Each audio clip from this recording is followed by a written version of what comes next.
वरी ज़ख़्म पुराणो आ ताज़ो थियो, जो मोटी मुहर्रम आयो आ। हर अख मां लुढ़क ग़मनि जा वहनि, वरी दिल में दर्द सवायो आ। करबला जे शहीदनि जी कहिड़ी दास्तान बयानु कजे। क़यामत जे सुबुह ताईं करबला जी दास्तान बयानु थींदी रहंदी, अखियुनि मां लुढ़क वहंदा रहंदा।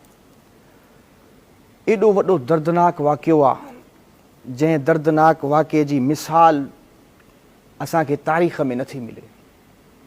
मुंहिंजे हुज़ूर जे बचनि सां, मुंहिंजे हुज़ूर जे नवासे सां, मुर्शिद अलीअ जे औलाद सां कंहिं ज़ुल्म कयो, पंहिंजनि ज़ुल्म कयो, जेके पाण खे मुसलमान सॾाइनि पिया, पर हक़ीक़त में काइनात जा सभ खां बदतरीन में बदतरीन जेकॾहिं काफ़िर आहिनि त उहे आहिनि, जंहिं सोणे हुसैन खे शहीद कयो। पोइ मां हीअं छो न चवां, शाह अस्त हुसैन, बादशाह अस्त हुसैन, दी अस्त हुसैन, दी बना अस्त हुसैन, सरदाद नदाद दस्त दर दस्त यज़ीद। सोणे हुसैन पंहिंजो सर तो कटाए छॾियो, पर यज़ीद जे हथ ते बैयत न कई। यज़ीदी लश्कर थो चवे, ज़ियाद थो चवे, उमर बिन साद थो चवे, हथ ते बैयत कर, जान बची वेंदी, बचड़ा बची वेंदा। सोणे हुसैन चयो जान हली वञे परवाह न आहे, पर मां यज़ीद जे हथ ते बैयत न कंदुसि। यज़ीदी लश्कर थो चवे तुंहिंजी खुराक बंदि कंदासीं, तुंहिंजो पाणी बंदि कंदासीं, तुंहिंजा रस्ता बंदि कंदासीं। सोणे हुसैन चयो तव्हां पाणी बंदि कयो, रस्ता बंदि कयो, मां सभु कुझु बर्दाश्त करण जे लाइ तयारु आहियां, पर नान नबी जे दीन खे झुकाइण जे लाइ तयारु न आहियां। सुभान अल्लाह, सुभान अल्लाह। हक़ीक़त आहे अॼु असां अगरि इबादत कयूं था, असांजा बच्चा इबादत कनि था, त उहा इबादत असां ताईं कलमो नमाज़ असां ताईं पहुचण जो ज़रियो वाहिद इमाम हुसैन अलैहिस्सलाम। बेशक।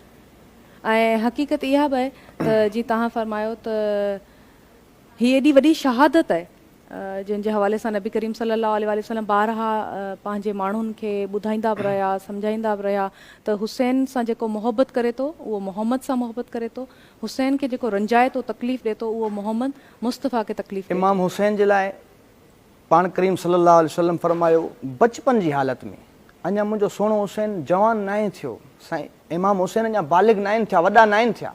साईं फरमायो अल हसन वल हुसैन सय्यदा शबाबी अहलिल जन्नह। मुंहिंजा हसन हुसैन जन्नत जे जवाननि जा सरदार हूंदा। ऐं हिकु दफ़े पाण करीम सल्लल्लाहु अलैहि वसल्लम मजलिस में वेठा आहिनि, सहाबाए किराम जी मजलिस आहे, त इमाम हुसैन साईं जी झोली मुबारक में अची करे वेही रहियो। हज़रत जिब्राइल अलैहिस्सलाम आया, साईं खे फरमायूं त ए अल्लाह जा पैगंबर, तव्हांजो हे बचड़ो जेको तव्हांजी झोली मुबारक में आहे, तव्हांजा पंहिंजा इन खे शहीद करे छॾींदा। ऐं हज़रत जिब्राइल अलैहिस्सलाम साईं जन खे करबला वारी मिट्टी बि ॾेखारी ऐं साईं जन खे इमाम हुसैन जी शहादत जी ख़बर बि अॻुवाट ॾेई छॾी।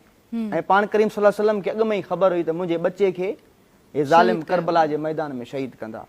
ऐं इमाम हुसैन जो जेको शान आहे, इमाम हुसैन जो जेको मक़ाम आहे, उन ते मजलिसूं पढ़ियूं थियूं वञनि, ख़तीब ख़िताबत जे अंदाज़ में बयानु कनि था, मज़हबी स्कॉलर उन अंदाज़ में बयानु कनि था, मुहक़िक़ उन अंदाज़ में बयानु कनि था, पर अॼु ताईं करबला जी तहक़ीक़ मुहक़िक़ इन ॻाल्हि जे मथां पूरो न आहिनि लही सघिया त उन जो जेको ग़म हुयो उहो ग़म खुटण वारो कोन्हे। पोइ मां हीअं छो न चवां, उस नवासे पर मोहम्मद मुस्तफ़ा को नाज़ था, उसकी हिम्मत पर अलीउल मुर्तज़ा को नाज़ था। यूं तो सजदा करने वाले हैं बहुत सारे बंदे, उसने वो सजदा किया जिस पर खुदा को नाज़ था। कौनैन तक बुलंद है रुतबा हुसैन का, फर्शे जमीन से अर्श तक है चर्चा हुसैन का। क़यामत जे सुबुह ताईं हुसैनियत जिंदाबाद जा नारा लॻंदा रहंदा, यज़ीदियत मुर्दाबाद जा नारा लॻंदा। अच्छा, इन ॻाल्हि सॼी तव्हांजी न हिकिड़ी ॻाल्हि वाज़े थिए थी, हम सभु जानते हैं, हिकिड़ी इलाही क्लियर शइ आहे त इमाम जॾहिं फरमाइनि था, ईअं बि फरमाए सघिया पे त आऊं बैयत नथो करे सघां, पाण फरमायो मूं जहिड़ो तो जहिड़े जी, यज़ीद खे चयूं त बैयत नथो करे सघे।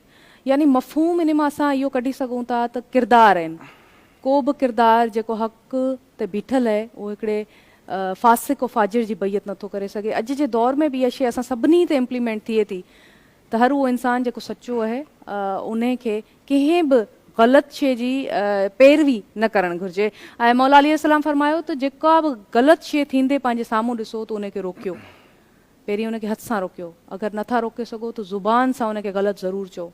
अगरि इते बि तव्हां का सख़्ती आहे, ग़लति नथा चई सघो त दिलि में उनखे ज़रूरु ग़लति कोठियो।